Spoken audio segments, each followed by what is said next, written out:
Assalamualaikum warahmatullahi wabarakatuh. Perkenalkan, nama saya Susi Kristia. Saya dari kelas akuntansi 3B, program studi akuntansi Fakultas Ekonomi Universitas Kuningan. Di sini saya akan sedikit menjelaskan materi mengenai standarisasi tanggung jawab sosial perusahaan. Baik, langsung saja mengenai materi pertama, yaitu pemahaman tentang CSR. Dilihat dari sejarahnya, gerakan CSR modern yang berkembang pesat selama 20 tahun terakhir ini lahir akibat desakan organisasi-organisasi masyarakat sipil dan jaringannya di tingkat global. Kemudian, munculnya KTT Bumi di Rio pada tahun 1992 menegaskan konsep sustainability development atau pembangunan berkelanjutan sebagai hal yang mesti diperhatikan. Dengan demikian, sebagaimana hasil dari konferensi tingkat tinggi bumi di Rio de Janeiro, Brasilia pada tahun 1992 tersebut menyepakati perubahan paradigma pembangunan dari pertumbuhan ekonomi atau economic growth menjadi pembangunan yang berkelanjutan atau sustainable development. Nah, dalam perspektif perusahaan, di mana keberlanjutan dimaksud merupakan suatu program sebagai dampak dari usaha-usaha yang telah dirintis berdasarkan konsep kemitraan dan rekanan dari masing-masing stakeholders. Ada 5 elemen sehingga konsep keberlanjutan menjadi lebih penting. Di antaranya yang pertama, ketersediaan dana, yang kedua misi lingkungan, yang ketiga tanggung jawab sosial, yang keempat terimplementasi dalam kebijakan masyarakat, korporat, dan pemerintah, dan yang kelima yaitu mempunyai nilai keuntungan atau manfaat. Kemudian, CSR juga merupakan sebuah gagasan. Perusahaan tidak lagi dihadapkan pada tanggung jawab yang berpijak pada single bottom line, yaitu nilai perusahaan yang direfleksikan dalam kondisi keuangannya saja. Tetapi, tanggung jawab perusahaan harus berpijak pada triple bottom lines, yang mana dalam perusahaan tersebut tidak memperhitungkan finansial saja, tetapi sosial dan lingkungannya juga. Kemudian, pada bulan September tahun 2004, ISO sebagai induk organisasi standarisasi internasional berinisiatif mengundang berbagai pihak untuk membentuk tim yang membidangi lahirnya panduan dan standarisasi untuk tanggung jawab sosial yang diberi nama ISO 26000 Guidance Standard on Social Responsibility. Dalam ISO 26000 menyediakan standar pedoman yang bersifat sukarela mengenai tanggung jawab sosial suatu institusi yang mencakup semua sektor badan publik atau badan private baik di negara berkembang maupun dalam negara maju. Dengan ISO 26000 ini akan memberikan tambahan nilai terhadap aktivitas tanggung jawab sosial yang berkembang saat ini dengan cara yang pertama, mengembangkan suatu konsensus terhadap pengertian tanggung jawab sosial dan isunya. Yang kedua, menyediakan pedoman tentang penerjemahan prinsip-prinsip menjadi kegiatan-kegiatan yang efektif. Dan yang terakhir, yang ketiga, yaitu memilih praktek-praktek terbaik yang sudah berkembang dan disebarluaskan untuk kebaikan komunitas atau masyarakat internasional. Pembahasan yang selanjutnya yaitu mengenai prinsip-prinsip dasar tanggung jawab sosial. Prinsip-prinsip dasar tanggung jawab sosial yang menjadi dasar bagi pelaksanaan yang menjiwai atau menjadi informasi dalam pembuatan keputusan dan kegiatan tanggung jawab sosial menurut ISO 26000 meliputi yang pertama, kepatuhan kepada hukum, yang kedua, menghormati instrumen atau badan-badan internasional, yang ketiga yaitu menghormati stakeholders dan kepentingannya, yang keempat yaitu akuntabilitas, yang kelima yaitu transparansi, yang keenam yaitu perilaku yang beretika, yang ketujuh yaitu melakukan tindakan pencegahan, dan yang terakhir yaitu menghormati dasar-dasar hak asasi manusia. Materi selanjutnya yaitu mengenai praktek-praktek corporate social responsibility. Penerapan CSR di perusahaan akan menciptakan iklim saling percaya di dalamnya yang akan menaikkan motivasi dan komitmen karyawan. Pihak konsumen, investor, pemasok, dan stakeholders yang lain juga terbukti telah mendukung perusahaan yang dinilai bertanggung jawab sosial, sehingga dapat meningkatkan peluang pasar dan keunggulan kompetitifnya. Dengan segala kelebihan itu, perusahaan yang menerapkan CSR akan menunjukkan kinerja yang lebih baik serta keuntungan dan pertumbuhan yang meningkat. Saat ini belum tersedia formula yang dapat memperlihatkan hubungan praktik CSR terhadap keuntungan perusahaan, sehingga banyak kalangan dunia usaha yang bersikap skeptis dan menganggap CSR tidak memberi dampak atas prestasi usaha. Karena mereka memandang bahwa CSR hanya merupakan komponen biaya yang mengurangi keuntungan.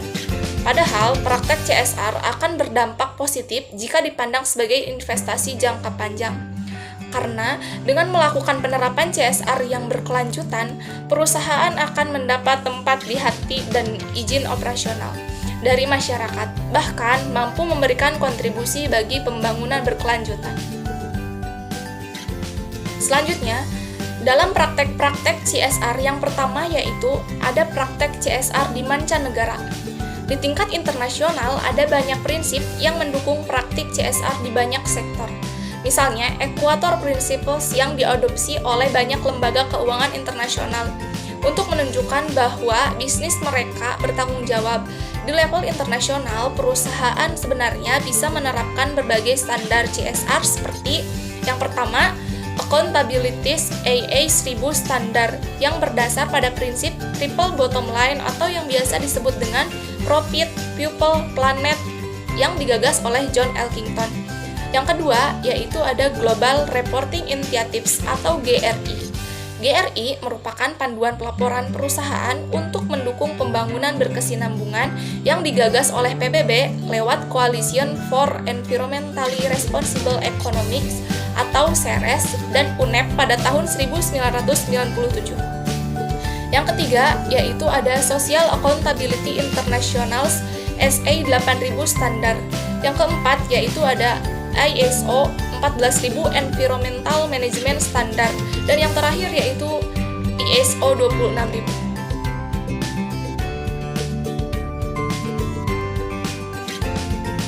Materi selanjutnya yaitu mengenai praktek CSR di Indonesia.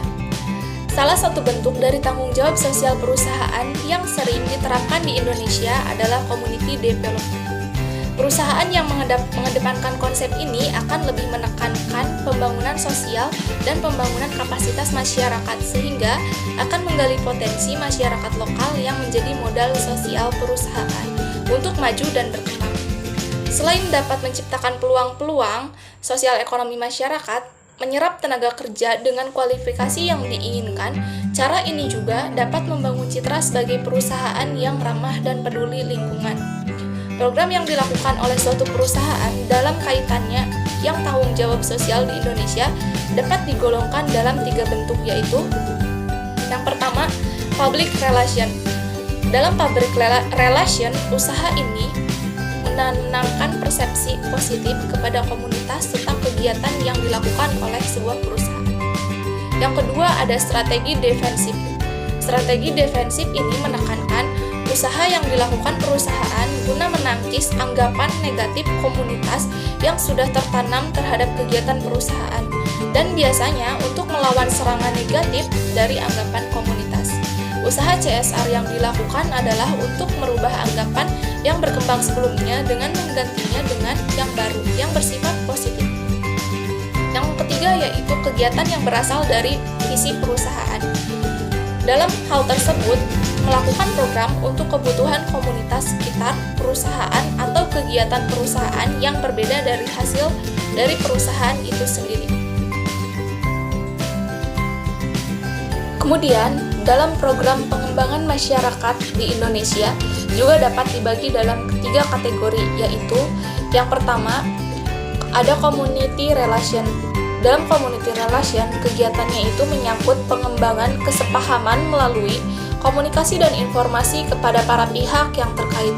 Dalam kategori ini, program lebih cenderung mengarah pada bentuk-bentuk kedermawanan atau charity perusahaan. Yang kedua yaitu ada community service. Dalam community service merupakan pelayanan perusahaan untuk memenuhi kepentingan masyarakat atau kepentingan umum. Inti dari kategori ini adalah memberikan kebutuhan yang ada di masyarakat dan pemecahan masalah dilakukan oleh masyarakat sendiri, sedangkan perusahaan hanyalah sebagai fasilitator dari pemecahan masalah tersebut. Dan yang ketiga yaitu ada community empowering. Dalam community empowering, program-program yang berkaitan dengan memberikan akses yang lebih luas kepada masyarakat untuk menunjang kemandiriannya, seperti pembentukan usaha industri kecil lainnya yang secara alami anggota masyarakat sudah mempunyai peranata pendukungnya dan perusahaan memberikan akses kepada peranata sosial yang ada tersebut agar dapat berlanjut. Baik, pembahasan selanjutnya yaitu mengenai kebutuhan akan standarisasi CSR. Secara singkat, CSR dapat diartikan sebagai tanggung jawab sosial perusahaan yang bersifat sukarela. CSR adalah konsep yang mendorong organisasi untuk memiliki tanggung jawab sosial secara seimbang kepada pelanggan, karyawan, masyarakat, lingkungan, dan seluruh stakeholder. Sedangkan program Charity and Community Development merupakan bagian dari pelaksanaan CSR. Dalam praktiknya, memang charity dan community development dikenal lebih dahulu terkait interaksi perusahaan dengan lingkungan sekitarnya, serta kebutuhan perusahaan untuk lebih dapat diterima di masyarakat. Sementara itu, lebih jauh, CSR dapat dimaknai sebagai komitmen dalam menjalankan bisnis dengan memperhatikan aspek sosial, norma-norma, dan etika yang berlaku, bukan saja pada lingkungan sekitar, tetapi juga pada lingkup internal dan eksternal yang lebih luas. Kemudian, tidak hanya itu, CSR dalam jangka panjang memiliki kontribusi positif terhadap pertumbuhan ekonomi yang berkelanjutan dan meningkatnya kesejahteraan. Materi selanjutnya yaitu mengenai standarisasi pelaksanaan CSR di Indonesia.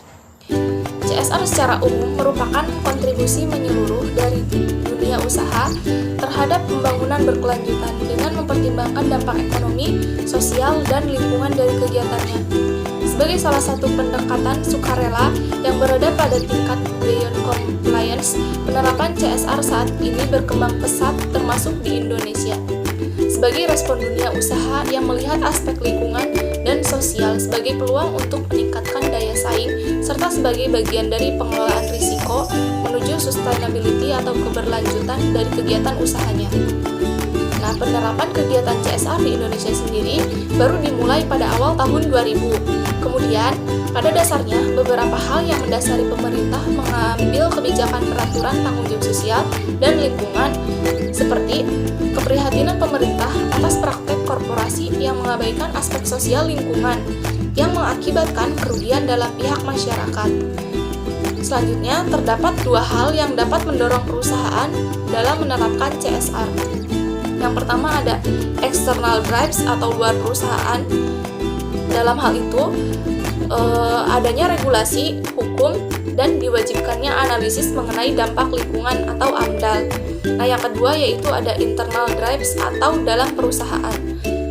Nah, faktor dari dalam perusahaan yang menerapkan CSR yaitu bersumber dari perilaku manajemen dan pemilik perusahaan atau stakeholders, termasuk tingkat kepedulian atau tanggung jawab perusahaan untuk membangun masyarakat sekitar. Kemudian, adapun manfaat dalam mengimplementasikan CSR. Yang pertama yaitu keberadaan perusahaan dapat tumbuh dan berkelanjutan, serta perusahaan mendapatkan citra yang positif dari masyarakat luas. Yang kedua yaitu perusahaan lebih mudah memperoleh akses terhadap kapital atau modal. Yang ketiga yaitu perusahaan dapat mempertahankan sumber daya manusia yang berkualitas. Yang terakhir, yang keempat yaitu perusahaan dapat meningkatkan pengambilan keputusan pada hal-hal yang kritis dan mempermudah pengelolaan manajemen risiko. Selanjutnya, adapun isu sosial yang dapat mempengaruhi sebuah perusahaan dalam pelaksanaan CSR. Yang pertama ada isu sosial generik. Isu sosial generik yaitu isu sosial yang tidak dipengaruhi secara signifikan oleh operasi perusahaan dan tidak mempengaruhi kemampuan perusahaan untuk berkompetisi dalam jangka panjang. Yang kedua, ada dampak sosial value chain atau isu sosial yang secara signifikan dipengaruhi oleh aktivitas normal perusahaan. Yang ketiga ada dimensi sosial dari konteks kompetitif, yakni isu sosial di lingkungan eksternal perusahaan yang secara signifikan dapat mempengaruhi kemampuan berkompetisi perusahaan. Nah, setiap perusahaan perlu mengklasifikasi isu sosial ke dalam 3 kategori untuk setiap unit bisnis dan lokasi utama, kemudian menyusunnya berdasarkan dampak potensial. Isu sosial yang sama bisa masuk dalam kategori yang berbeda, tergantung unit bisnis, industri, dan tempatnya.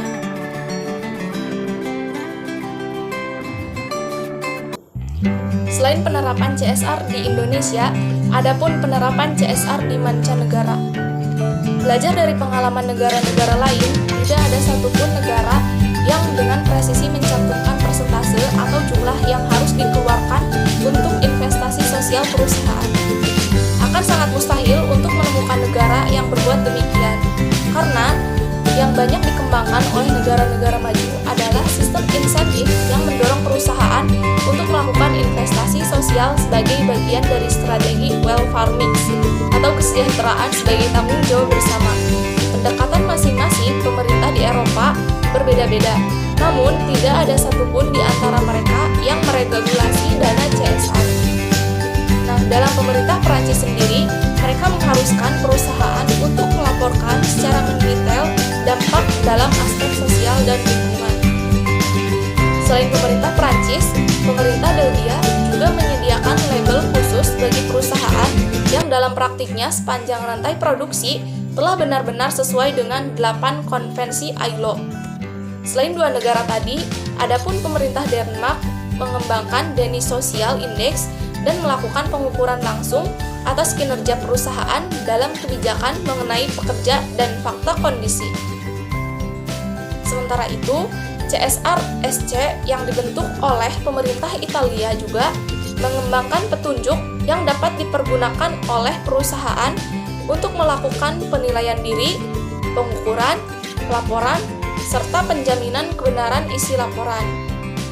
Dengan upaya pemerintah yang mendorong transparansi kinerja ini, maka mau tidak mau perusahaan harus meningkatkan kinerjanya, karena iklim dalam persaingan usaha yang ketat akan memberikan disinsentif bagi mereka yang memiliki kelemahan dalam kinerja CSR.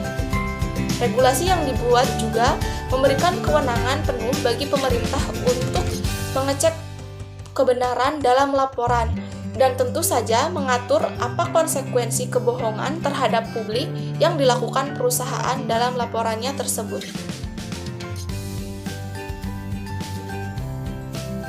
Selanjutnya yaitu mengenai pelaksanaan CSR di Indonesia. Menurut Undang-Undang Nomor 40 Tahun 2007 tentang perseroan terbatas yang disahkan oleh DPR pada tanggal 20 Juli 2007, menandakan babak baru pengaturan CSR di Indonesia. Dalam pasal 74 undang-undang tersebut menetapkan kewajiban semua perusahaan di bidang sumber daya alam untuk melaksanakan tanggung jawab sosial dan lingkungan. Nah, dalam lingkup dan pengertian tanggung jawab sosial dan lingkungan yang dimaksud dalam pasal 74 Undang-Undang Perseroan Terbatas berbeda dengan lingkup dan pengertian CSR dalam pustaka maupun definisi resmi yang dikeluarkan oleh lembaga internasional atau The World Bank, ISO 26000 dan sebagainya, serta praktek yang telah berjalan di tanah air maupun yang berlaku secara internasional.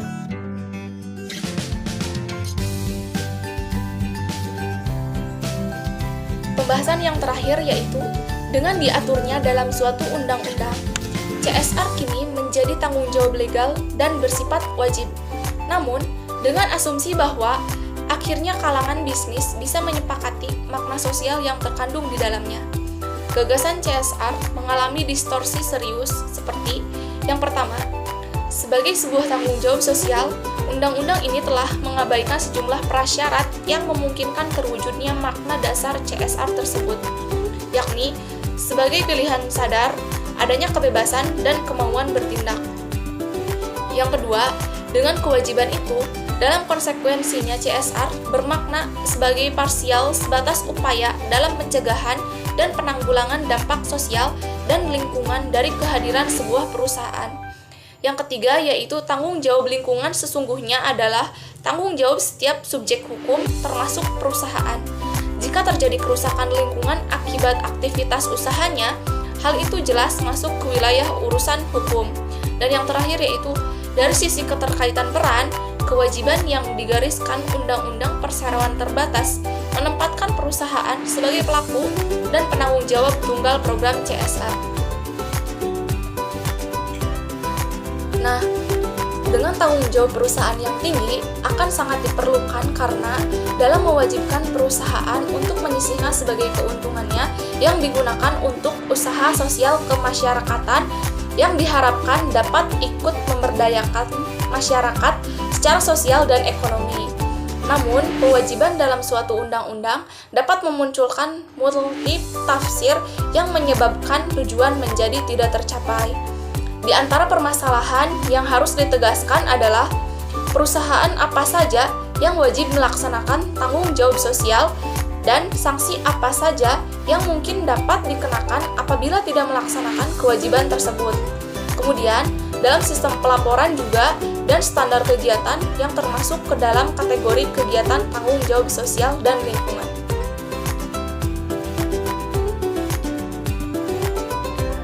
Mungkin itu saja pemaparan dari materi saya. Kurang lebihnya mohon maaf. Wabillahi taufik wal hidayah. Wassalamualaikum warahmatullahi wabarakatuh.